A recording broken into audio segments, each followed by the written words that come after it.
সুপ্রিয় শিক্ষার্থীরা, আশা করি সকলেই ভালো আছো, বাসায় অবস্থান করছো। আর আমার দৃঢ় বিশ্বাস, যেহেতু তোমরা 2021-এর পরীক্ষার্থী, তোমরা বাসায় সকলেই তোমাদের পড়ালেখাটা চালিয়ে যাচ্ছ, এটা আমি দৃঢ়ভাবে বিশ্বাস করি। তো আজকের ক্লাসে তোমাদের সকলকে আমি স্বাগতম জানাচ্ছি। তো আজকে আমরা নবম দশম ফিন্যান্স ও ব্যাংকিং তৃতীয় অধ্যায় অর্থাৎ সময় মূল্য রিভিশন বা পুনরালোচনা করবো। এই অধ্যায়টি আমরা আগেও শেষ করেছিলাম। আমরা ত্রয়োদশ অধ্যায় শেষ করার পরে পুনরায় আবার ফিন্যান্স ও ব্যাংকিং অংশের তৃতীয় অধ্যায় থেকে রিভিশন চালিয়ে যাচ্ছি। তাহলে এগুলো সম্পর্কে তোমরা সবাই অবগত, তোমরা জানো, দেখেছ যে পূর্বের যে দ্রব্যমূল্য তা পরবর্তীতে কি হতে পারে, বাড়তেও পারে, কমতেও পারে। এটি অর্থের সমমূল্যের মূল ধারণা, যে আজ থেকে 5 বা 10 বছর বা এর চেয়ে বেশি সময় আগে দ্রব্যমূল্য কেমন ছিল, এখন কেমন আছে, বা সময়ের সাথে সাথে কী হয়েছে, অর্থের মূল্যর কী হয়েছে, পরিবর্তন ঘটেছে। এটি হচ্ছে অর্থের সময়মূল্যের মূল ধারণা। তাহলে আজকের পাঠ হচ্ছে অর্থের সময়মূল্য। তাহলে এই পাঠ শেষে অর্থের সময়মূল্যের ধারণা তোমরা ব্যাখ্যা করতে পারবে, অর্থের বর্তমান ও ভবিষ্যৎ মূল্যের মধ্যে সম্পর্ক নির্ণয় করতে পারবে, সূত্র প্রয়োগের মাধ্যমে অর্থের বর্তমান ও ভবিষ্যৎ মূল্য নির্ণয় করতে পারবে। তাহলে চলো দেখে নেওয়া যাক। তাহলে সময়ের সাথে সাথে অর্থের মূল্য পরিবর্তন হওয়াকে অর্থের সময়মূল্য বলে। তাহলে এখনকার 100 টাকা আর 5 বছর পরের 100 টাকা সমান মূল্য বহন করে না, এটা তোমরা নিজেরাও জানো। তোমাদের এক্সপিরিয়েন্স বা অভিজ্ঞতা এক্ষেত্রেও আছে, তোমরা যথেষ্ট বড় হয়েছে। তাহলে আগে 100 টাকা বা তার চেয়ে কম পরিমাণ টাকা যে অর্থ ব্যবহার, অর্থাৎ যে কোনো মূল্যমানের অর্থ যে মূল্য ব্যবহার করতো, বর্তমানে তা প্রকাশ করছে না বা সমান মূল্য বহন করছে না, এবং ভবিষ্যতেও তা সমান মূল্য বহন করবে না। কারণ ব্যবসায়িক পারিপার্শ্বিক কারণগুলোতে কারণে অর্থনৈতিক অবস্থার ক্রমাগতই কী হতে থাকে, পরিবর্তন হতে থাকে। একটি দেশের শক্তিশালী অর্থ ব্যবস্থা, শেয়ার বাজার বা অর্থনীতি একটি দেশের মুদ্রাস্ফীতি নিয়ন্ত্রণে গুরুত্বপূর্ণ ভূমিকা পালন করে। তো সেক্ষেত্রে স্থিতিশীলতা বজায় থাকে এবং কম অর্থেও বেশি পরিমাণ দ্রব্য ক্রয় করা যায়, তার মানে অর্থের মূল্য বেশি। তাহলে অর্থের সময়মূল্যের মূল কারণ, এটা একাধিকবার আলোচনা করা আছে যে অর্থের সময়মূল্যের মূল কারণ কি, অর্থাৎ সময়ের সাথে অর্থের মূল্য পরিবর্তন হয় কেন। তাহলে একটি ব্যাংকে যদি তুমি অর্থ সঞ্চয় করো, তাহলে দেখা যাবে সেখানে প্রতি বছর একটি নির্দিষ্ট পরিমাণে মুনাফা দেওয়ার প্রস্তাবনা দেওয়া হয়ে থাকে। তাহলে একটি সরল সুদে রয়েছে আর একটি চক্রবৃদ্ধি সুদে রয়েছে।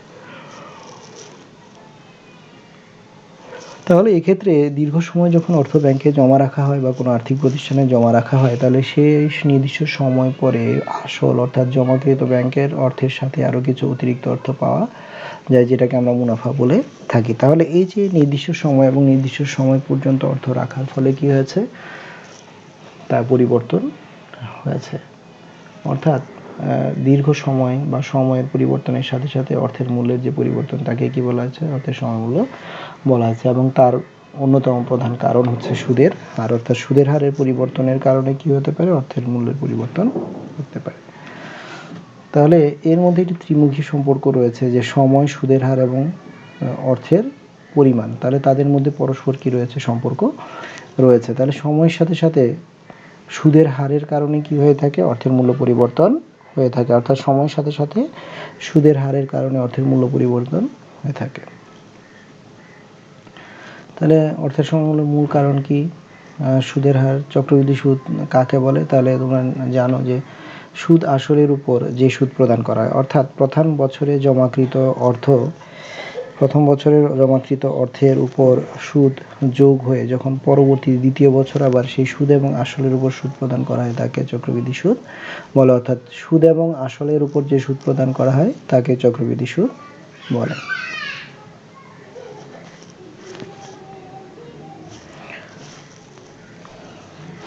তাহলে ভবিষ্যৎ মূল্য নির্ণয়। তাহলে শতকরা 10% হারে বর্তমানে 1000 টাকার 5 বছর পরের ভবিষ্যৎ মূল্য কত টাকা হবে? তাহলে এখানে তোমরা স্পষ্টতই দেখতে পাচ্ছ যে এখানে চক্রবৃদ্ধিকরণের কোনো কথা এখানে উল্লেখ নেই। তাহলে সরল সুদের কথা বলা হয়েছে। তাহলে শতকরা 10% হারে বর্তমানে 1000 টাকা 5 বছর পরের ভবিষ্যৎ মূল্য কত হবে?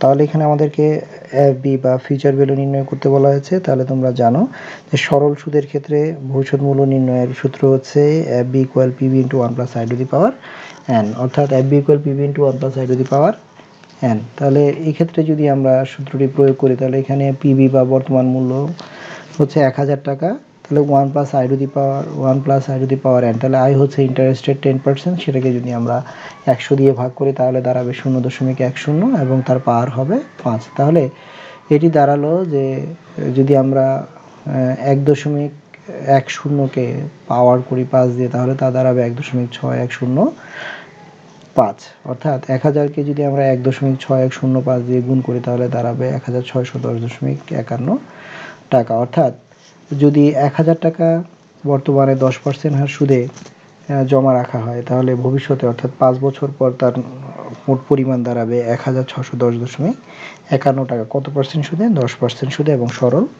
মুনাফায়। তাহলে এখানে চক্রবৃদ্ধি সুদের কথা উল্লেখ করা হয়নি।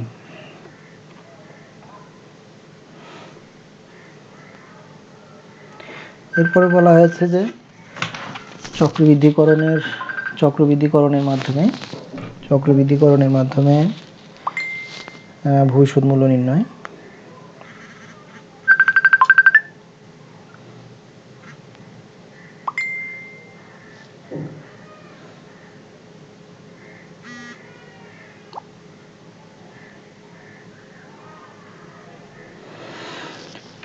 তাহলে এখানে বলা হয়েছে 10% মাসিক চক্রবৃদ্ধিতে, তাহলে বলা হচ্ছে মাসিক চক্রবৃদ্ধি অর্থাৎ প্রতি মাসে চক্রবৃদ্ধি সংঘটিত হবে। তাহলে যদি প্রতি মাসে চক্রবৃদ্ধি সংঘটিত হয় তাহলে আমরা জানি 1 বছর সমান 12 মাস, তাহলে 12 মাসে 12 বার কী হবে? চক্রবৃদ্ধি সংঘটিত হবে। তাহলে 10% মাসিক চক্রবৃদ্ধিতে 50,000 টাকা এখন ব্যাংকে জমা রাখা হলো, 10 বছর পর কত টাকা পাওয়া যাবে? 10 বছর পর কত টাকা পাওয়া যাবে? তাহলে এটি যদি আমরা সমাধান করি তাহলে আমরা দেখতে পাই, তাহলে এটা আমাদের কোন সূত্র প্রয়োগ করতে হবে? এটি আমাদেরকে যেহেতু ভবিষ্যৎ মূল্য নির্ণয় করা বলা হয়েছে তাহলে F equal PV into 1 plus I by M to the power M into M, অর্থাৎ সূত্রটি দাঁড়াবে PV F equal PV into 1 plus I by M to the power N into N. তাহলে আমরা যদি মানগুলো ক্রমান্বয়ে বসাই তাহলে দেখতে পাচ্ছি যে এখানে পিভি ছিল বা বর্তমান মূল্য ছিল 50,000 টাকা, আর 1 plus I to the power M, I অর্থাৎ ইন্টারেস্টের 10% বা 0.10 ভাগ এখানে এম এর মান, যেহেতু বলা হয়েছে মাসিক চক্রবৃদ্ধি, এখানে খেয়াল করলে তোমরা দেখবে যে বলা হয়েছে মাসিক চক্রবৃদ্ধি, প্রতি মাসে একবার চক্রবৃদ্ধি সংঘটিত হবে। তাহলে প্রতি বছর যদি একবার চক্রবৃদ্ধি সংঘটিত হয় তাহলে প্রতি মাসে একবার হলে পুরো বছরে 12 মাসে 12 বার চক্রবৃদ্ধি সংঘটিত হবে, সেই জন্য এম এর মান হবে 12। তাহলে এন ইন্টু এম, তাহলে 10 গুণ 12, তাহলে এক্ষেত্রে 5000 গুণ, তাহলে এটাকে যদি আমরা ভাগ করি এবং 1 দিয়ে যোগ করি তাহলে দাঁড়াবে 2.70704, অর্থাৎ 120 দিয়ে যদি আমরা পাওয়ার করি তাহলে এক্ষেত্রে যদি 50,000কে আমরা 2.70704 দিয়ে গুণ করি তাহলে তা দাঁড়াবে 1,35,352.07। তাহলে আমরা দেখতে পাচ্ছি যে আগের সমস্যাটাতে যদি যাই দেখা যাবে যে সাধারণ সরল মুনাফায় 10% সুদে 1000 টাকা 5 বছর রাখলে 16,610.51 টাকা পাওয়া যাচ্ছে। একইভাবে যখন চক্রবৃদ্ধিকরণ আসছে তখন দেখা যাচ্ছে যে এর অর্থ পরিবর্তিত হচ্ছে। তাহলে আমরা এখানে দেখতে পাচ্ছি চক্রবৃদ্ধিকরণের ফলে সময়ের সাথে সাথে কী পাচ্ছে? অর্থের মূল্যের ব্যাপক পরিবর্তন লক্ষ্য করা যাচ্ছে। তাহলে এই ক্ষেত্রে চক্রবৃদ্ধিকরণের মাধ্যমে যদি 50,000 টাকা 10% যদি 10 বছরের জন্য রাখা হয় তাহলে 10 বছর পরে তাহলে 1,35,352.07 টাকা পাওয়া যাবে। তাহলে আরেকটি সমস্যা যদি আমরা সমাধান দেখি যে শতকরা 15% বর্তমানে 50,000 টাকা 5 বছর পরে, তাহলে আগেরটি ছিল দেখো তোমরা 10 বছর পর, তাহলে সময়ের কারণে কি হচ্ছে? পরিবর্তন হচ্ছে 5 বছর পর। তাহলে একই সূত্র আমরা প্রয়োগ করব যে PV equal FB into 1 plus I to the power N, PV FB equal PV into 1 plus I to the power N.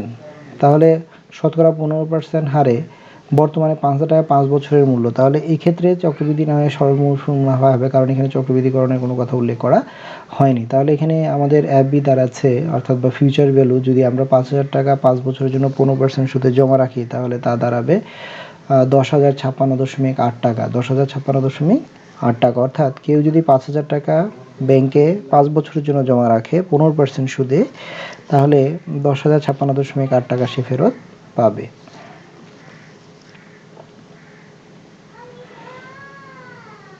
তাহলে এরপর বলা হচ্ছে সুদের হার 10% হলে 5 বছর পরের 5,000 টাকার বর্তমান মূল্য কত। তাহলে এই ক্ষেত্রে আগে বলা ছিল ভবিষ্যৎ মূল্য, তাহলে এই ক্ষেত্রে বলা হচ্ছে যে বর্তমান মূল্য নির্ণয় করা যায় বাটাকরণের মাধ্যমে। তাহলে সুদের হার 10% হলে 5 বছর পরের 5,000 টাকার বর্তমান, অর্থাৎ আমরা 5 বছর পর যদি 5,000 টাকা পেতে চাই তাহলে বর্তমানে আমাকে কত টাকা জমা রাখতে হবে। তাহলে সেটার জন্য বর্তমান মূল্য নির্ণয়ের বাটাকরণের সূত্র আমাদেরকে প্রয়োগ করতে হবে। তাহলে PV = FB/1 + I two the power n, PV = FB/1 + I two the power n। তাহলে 5,000 ভাগ কী হবে, যে PV = FB/1 + I two the power n। তাহলে এখানে আয়ের মান বা ইন্টারেস্টের 10, তাহলে 0.10 পাওয়ার 5। তাহলে এটা যদি 1.10কে 5 দিয়ে পাওয়ার করা হয় তাহলে তা দাঁড়াবে 1.6105। অর্থাৎ 5,000কে 1.6105 দিয়ে যদি ভাগ করা হয় তা দাঁড়াবে 3,104.62। অর্থাৎ ভবিষ্যতে 5 বছর পর 10% সুদে যদি আমরা 5,000 টাকা পেতে চাই তাহলে বর্তমানে আমাদেরকে 3,104.6 টাকা জমা রাখতে হবে।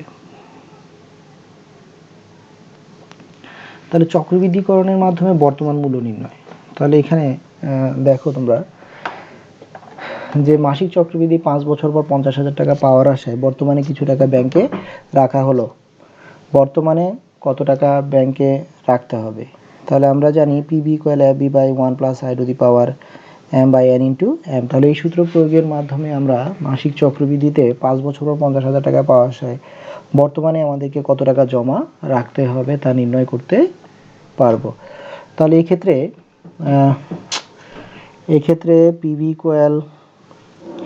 FB/1 + I two the power m * n * m। তাহলে এই ক্ষেত্রে আমরা যদি ধরি 50,000 টাকা, তাহলে 1 + I two the power n, অর্থাৎ আয়ের মান 0.10 বা 0.10 ভাগ 12 গুণ 5 গুণ 12। তাহলে এই ক্ষেত্রে তা দাঁড়ায় 30,389.42, 30,389.42। তাহলে অর্থাৎ ভবিষ্যতে 5 বছর পর 50,000 টাকা যদি আমরা পেতে চাই 10% সুদে চক্রবৃদ্ধিতে, তাহলে আমাদেরকে বর্তমানে 30,389.42 টাকা ব্যাংকে জমা রাখতে হবে। তাহলে এখানে একটি স্পষ্ট ব্যাপার তোমরা লক্ষ্য করলে যে বর্তমান মূল্য নির্ণয়ের বা ভবিষ্যৎ মূল্য নির্ণয়ের সরল মুনাফার মাধ্যমে আমরা কিভাবে বর্তমান মূল্য বা ভবিষ্যৎ মূল্য নির্ণয় করব এবং চক্রবৃদ্ধিকরণের মাধ্যমে কিভাবে আমরা বর্তমান মূল্য বা ভবিষ্যৎ মূল্য নির্ণয় করব। তাহলে এটি জাস্ট একটু বেসিক ধারণা, যেহেতু অনেকদিন তোমরা পড়ালেখার সাথে জড়িত নেই, তাহলে সেক্ষেত্রে এটুকুই আজকে আলোচনা করলাম। পরবর্তীতে অন্য ধরনের বা পরবর্তী ক্লাসে অন্য ধরনের সৃজনশীল প্রশ্নের মাধ্যমে কী করব, আমরা এই সকল সমস্যা সমাধানের চেষ্টা করব। তাহলে আজকের যে আলোচনা তা যদি আমরা মূল্যায়নে যাই, যে বাটাকরণ প্রক্রিয়া অর্থের কোন মূল্যকে ভাগ করা হয়, তাহলে বর্তমান মূল্যকে ভাগ করা হয়। চক্রবৃদ্ধিকরণের ভবিষ্যৎ মূল্য নির্ণয়ের সূত্রটি লিখো। তাহলে এখানে চক্রবৃদ্ধিকরণের মাধ্যমে ভবিষ্যৎ মূল্য নির্ণয়ের আমরা সূত্র দেখেছি, যে যদি তোমরা দেখতে পাও যে